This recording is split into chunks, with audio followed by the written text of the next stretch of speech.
फैसले। महंत नरेंद्र गिरी की संदिग्ध हालत में मौत। प्रयागराज के मठ बागमपुरी में संदिग्ध हालत में मौत हो गई है। फांसी के फंदे से लटका हुआ महंत का शव मिला है। नरेंद्र गिरी की मौत के कारणों का फिलहाल खुलासा नहीं हुआ है। मौके पर पुलिस के साथ बड़े अधिकारी भी मौजूद हैं। अखिल भारतीय अखाड़ा परिषद के अध्यक्ष थे महंत नरेंद्र गिरी। आपको बता दें, अखिल भारतीय अखाड़ा परिषद के अध्यक्ष महंत गिरी, जिनकी संदिग्ध हालत में मौत हो गई है। महंत नरेंद्र गिरी की संदिग्ध हालत में मौत। प्रयागराज के मठ बागमपुरी में संदिग्ध हालत में उनकी मौत हुई है। फांसी के फंदे से लटका हुआ महंत का शव मिला। नरेंद्र गिरी की मौत के कारणों का फिलहाल खुलासा नहीं हुआ है। आपको बता दें, अभी तक इस बात का खुलासा नहीं हुआ है कि क्या वजह रही, लेकिन उनका शव जो है फांसी के फंदे से लटका हुआ मिला है। और हमारे सहयोगी एहतेशाम जुड़ गए हैं। एहतेशाम, क्या जानकारी आ रही है? मेघा, देखिए, जो अभी फौरी तौर पे जो जानकारी लखनऊ पहुंची है उसमें आला अधिकारियों के भी कान खड़े हो गए, क्योंकि महंत महेंद्र गिरी का नाम काफी बड़े महंतों में से लिया जाता है, क्योंकि ये अखाड़ा परिषद के अध्यक्ष हैं और जिस तरह से कुंभ हो या कोई भी बड़ा आयोजन हो उसमें इनकी महत्वपूर्ण भूमिका रहती है। और इन तमाम बड़े राजनेता, तमाम बड़े अफसर लगातार मिलते रहते हैं और कई बड़े मसलों को इनका हस्तक्षेप रहता है। लेकिन जिस तरह से इनकी संदिग्ध मौत हुई है और बाकायदा इनका शव फांसी के फंदे पर लटकता मिला हुआ है, उससे साफ तौर से जाहिर है कि कहीं न कहीं जो अखाड़ा परिषद है उसमें कोई न कोई अंदरूनी लड़ाई है। पुलिस ये भी पहलू पर जांच कर रही है कि क्या कोई ऐसा शख्स तो नहीं है जो इस पूरे एपिसोड को उसने अपना ताना बाना बुला हुआ है, क्योंकि अभी कोई ऐसी चीजें निकल कर नहीं आ रही जिससे ये साफ तौर से जाहिर हो कि इसमें हत्या का भी इस्तेमाल किया गया है। फॉरेंसिक टीम को बुला लिया गया है। आला अधिकारी मौके पे है, वो मामले की जांच कर रहे हैं, क्योंकि लगातार यहाँ लखनऊ से भी उच्च अधिकारी इस मामले की अपडेट ले रहे हैं। लेकिन अभी तक कोई पुलिस को महत्वपूर्ण सुराग नहीं मिला है कि आखिर इतना बड़ा महंत आत्महत्या कैसे कर सकता है, कैसे फंदे पर लटक सकता है। तो पुलिस हर मामले की जांच कर रही है और जो अभी क्लू थोड़ा सा समझ में आ रहा है पुलिस को, वो ये समझ में आ रहा है कहीं अध्यक्ष की कुर्सी को लेकर अंदरूनी तौर पर अखाड़े में कोई विवाद तो नहीं। बिल्कुल। और एहतेशाम, हमारे साथ अखिल भारतीय हिंदू महासभा से जुड़े हुए प्रमोद जोशी भी जुड़ गए हैं। प्रमोद जी, क्या जानकारी इस तरह से अचानक संदिग्ध मौत? देखिए, ऐसा है कि उनका व्यक्तित्व जो है हर एक क्षेत्र में आगे था। अभी तो मेले में भी उनका विवादित विषय हुआ था। इस प्रकार की जो दुर्घटना घटी है इसका तो शोक देश भर में सभी को होगा, लेकिन ये मेरी दृष्टि से ये हत्या का मामला बनता है और इस दिशा में इसकी जांच होनी चाहिए। बिल्कुल, लेकिन ये अपने आप में बहुत बड़ी खबर हो जाती है प्रमोद जी, क्योंकि इस तरह से फांसी के फंदे पे लटका हुआ महंत का शव मिलना, कोई अंदरूनी समस्या, किसी तरह की वजह चल रही हो। और हाँ, अभी अगर बात करें, थोड़े समय पहले राम मंदिर जो विवाद उठा था, उस समय भी कुछ चीजें सामने आई थी। देखिए, ऐसा है, एक मेरा अनुभव ये है कि कमलेश तिवारी का जिस प्रकार से काम हो जाने के बाद में राम मंदिर के विषय में हत्या हो गई थी, इसी प्रकार मुझे ये भी लगता है कि संदेह है कि इसी प्रकार से इनका भी काम तमाम किया गया होगा। जी प्रमोद जी, आप कह रहे हैं कि इनको फांसी के फंदे पे लटकाया गया होगा? जी। और कौन हो सकता है इसके पीछे? कौन हो सकता है ये तो जांच का विषय है। इस पर तो कोई सुनिश्चित होगा। ये हत्यारे मिलेंगे नहीं, मैं विश्वास करता हूँ। जी, लेकिन प्रमोद जी, जब आप ये बात कहते हैं कि उनको लटकाया गया होगा, उनका काम तमाम किया होगा, तो कोई संदेह किसी वजह से आप ये बात बोल रहे हैं? देखिए जी, उनका हर एक क्षेत्र में उपयोग किया गया और काम हो जाने के बाद उनका निराकरण किया गया है, ये तो स्पष्ट है। लेकिन इस समय जांच के पहले किसी प्रकार से किसी के ऊपर उंगली उठाना इस समय ठीक नहीं है। लेकिन ये निश्चय है कि इनकी हत्या हुई है और लटकाया गया है। चलिए, ये लेकिन आप मान रहे हैं संदेह अभी किसी पे करना सही नहीं होगा या उंगली उठाना सही नहीं होगा, लेकिन आप ये मान रहे हैं कि उनकी हत्या की गई है। जी प्रमोद जी, कुछ नरेंद्र गिरी जी के बारे में बताएंगे आप? महंत वो रहे हैं, क्योंकि राम मंदिर के समय जो विवाद उठा उस समय भी उनका नाम आया, कई नाम भी उस वक्त आए थे।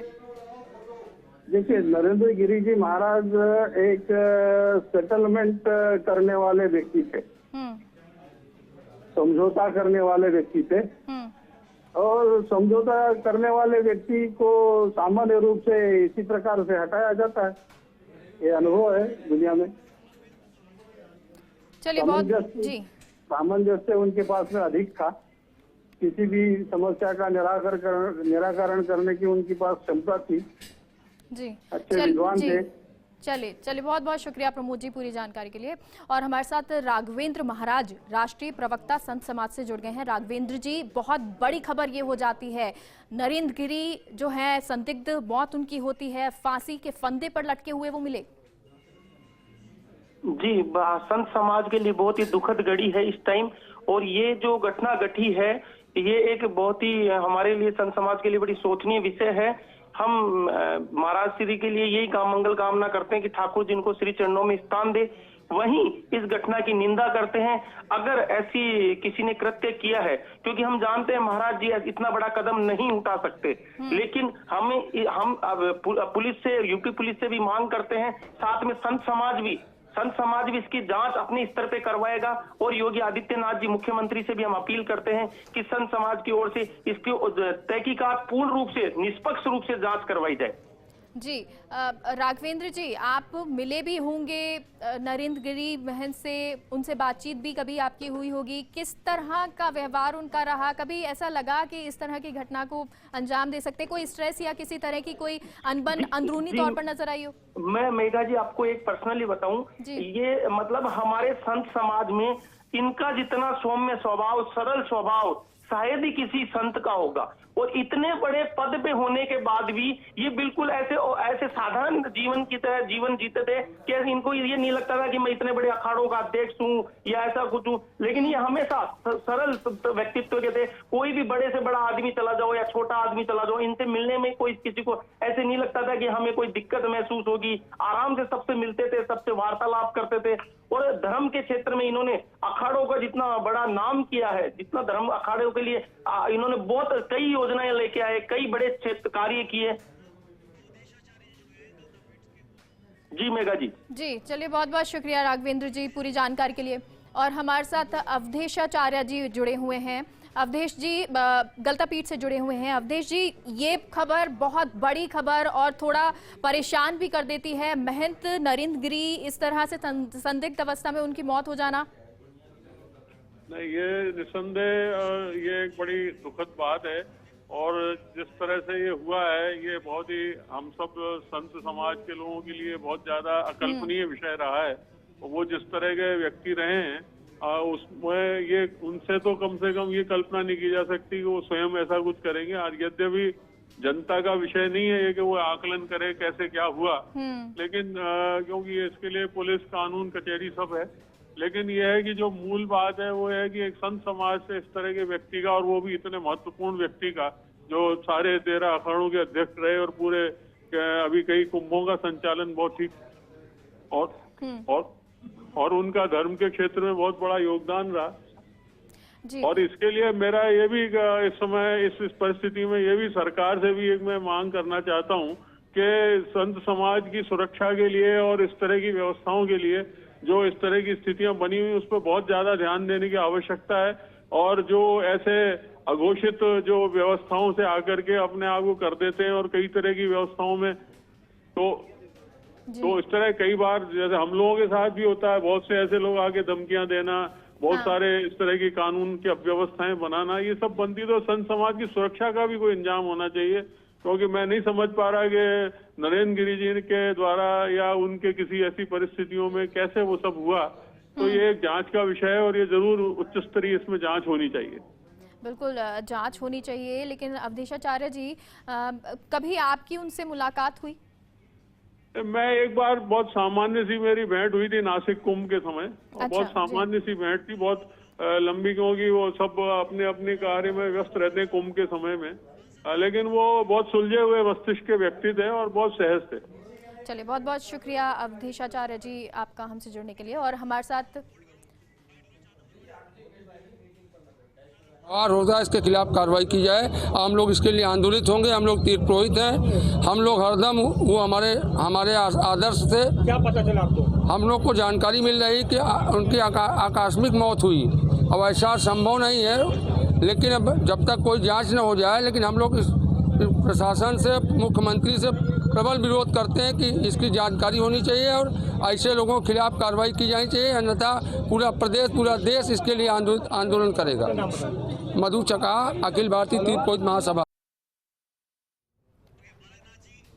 और हमारे साथ सांसद बालकनाथ जी जुड़ गए हैं। बालकनाथ जी, ये घटना सबको स्तब्ध कर देती है, परेशान कर देती है, इस तरह से उनका चला जाना। बिल्कुल, हम लोग बड़े सुनते इस घटना को, इस प्रकार से ऐसा हुआ और बड़े स्तंभ हैं और बहुत ही अच्छे संत थे और सबके साथ इतना प्रेम रहता था, इतना जुड़ाव रहता था और मेरा तो बहुत ही व्यक्तिगत उनसे जुड़ाव था और इसमें एक गार्जियन के रूप में हमारा वो पालन पोषण करते थे। मैं तो खुद स्तंभ हूँ कि ऐसा कैसे अभी सुना मैंने तो आपसे जस्ट 15-20 मिनट पहले ही बात होने से।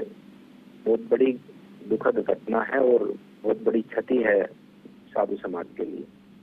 बिल्कुल बालकनाथ जी, महंत जी, लेकिन क्या कोई वजह रही होगी? कैसे आप इसे देखते हैं? देखो, मैं तो बता रहा हूँ आपको कि मुझे तो अभी ही आपसे जस्ट थोड़ी देर पहले ही पता लगा था और अभी इसका तो पता लगेगा कैसे क्या रहा है, वो तो देखो जांच का विषय है। लेकिन एक संत और ऐसे संत जो सबको मिला के, सबको जोड़ कर रखते थे और सबको एक साथ मिलकर आगे अपने भारत के सनातन धर्म संस्कृति के उत्थान के लिए लोगों को जोड़ कर लेकर चलना, बहुत ही मतलब उच्च कोटि के संत थे। कभी सर आपकी मुलाकात उनसे हुई है? हाँ, मेरी तो बहुत व्यक्तिगत मुलाकातें होती थी, बहुत बार मिलते थे, कार्यक्रमों में मिलते थे और 15 से 10 दिन में, 20 दिन में फोन उनका आ भी जाता था, मैं भी फोन कर लेता था। हमारा तो बहुत मतलब कि बहुत आत्मीय जुड़ाव था उनके साथ। सर, कभी ऐसा हुआ कि स्ट्रेस में या परेशान वो नजर आए हो? या बिल्कुल नहीं, बिल्कुल। वो तो इतने हंस के खिलखिला के बात करते थे, जब भी कभी मिलना होता था तो तुरंत गले मिलते थे। मतलब कभी ऐसा तो इतना खुश मिजाज चेहरा उनका रहता था, प्रसन्न मुद्रा में रहते थे कि जिनकी कोई कल्पना भी करे तो कम है कि मतलब बहुत प्रसन्न रहते थे हर समय, हर स्थिति में।